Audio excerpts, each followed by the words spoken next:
আল্লাহ তাআলার কাছে পবিত্র বান্দাদের গুরুত্ব ও মর্যাদা অনেক বেশি। পবিত্রতা অর্জনের অন্যতম মাধ্যম হলো ওযু। নামাজের জন্য ওযু অপরিহার্য, কেননা ওযু ছাড়া নামাজ শুদ্ধ হয় না।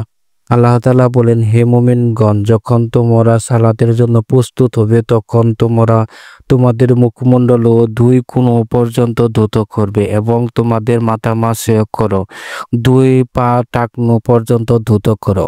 জান্নাতের রাস্তা শুরু হয় ওযু দিয়ে। নামাজ জান্নাতের চাবি, আর সেই নামাজ শুরু হয় ওযু দিয়ে। অতএব ওযুর গুরুত্ব অপরিসীম। ওযু আমাদের শুধু বাহ্যিকভাবে নয়, অন্তর থেকে পরিশুদ্ধ করে।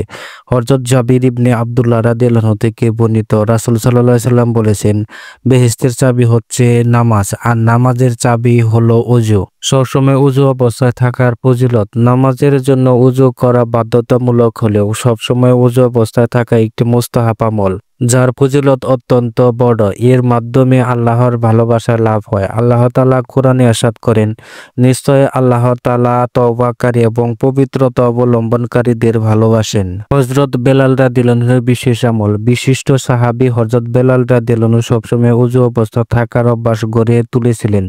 এর কারণে আল্লাহ তাআলা তাকে বিশেষ মর্যাদা দিয়েছেন। রাসূল সাল্লাল্লাহু আলাইহি সাল্লাম জান্নাতে তার জুতার শব্দ শুনতে পেয়েছেন। হাদিসে এসেছে, আবু হুরায়রা রাদিয়াল্লাহু থেকে বর্ণিত, রাসূল সাল্লাল্লাহু আলাইহি সাল্লাম হযরত বেলালকে বললেন, তোমার সর্বোত্তম আমল সম্পর্কে আমাকে বলো, আমি জান্নাতে তোমার জুতার শব্দ শুনতে পেরেছি।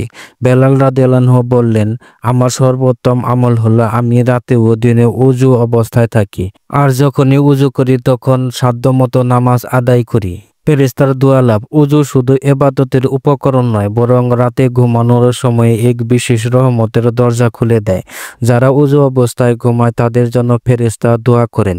রাসূল সাল্লাল্লাহু আলাইহি সাল্লাম বলেছেন, তোমরা তোমাদের দেহগুলোকে পবিত্র রাখবে, আল্লাহ তোমাদের পবিত্র করুন। যদি কোনো বান্দা ওযু অবস্থায় ঘুমায় তাহলে তার পোশাকের মধ্যে একজন ফেরেশতা শুয়ে থাকেন। রাতে যখন এই ব্যক্তি নড়াচড়া করে তখন এই ফেরেশতা বলেন, হে আল্লাহ, আপনি এই ব্যক্তিকে ক্ষমা করে দিন, কারণ সে ওযু অবস্থায় ঘুমিয়েছে। শহীদের মর্যাদা লাভ। ওযু অবস্থায় মৃত্যু হলে শহীদের মর্যাদা পাওয়া যায়। হযরত আনাস রাদিয়াল্লাহু থেকে বর্ণিত, তিনি বলেন, রাসূল সাল্লাল্লাহু আলাইহি সাল্লাম আমাকে বলেছিলেন, হে আমার বেটা, সম্ভব হলে সবসময় ওযু অবস্থায় থাকবে, কেননা মৃত্যুর ফেরেশতা ওযু অবস্থায় জান কবজ করেন।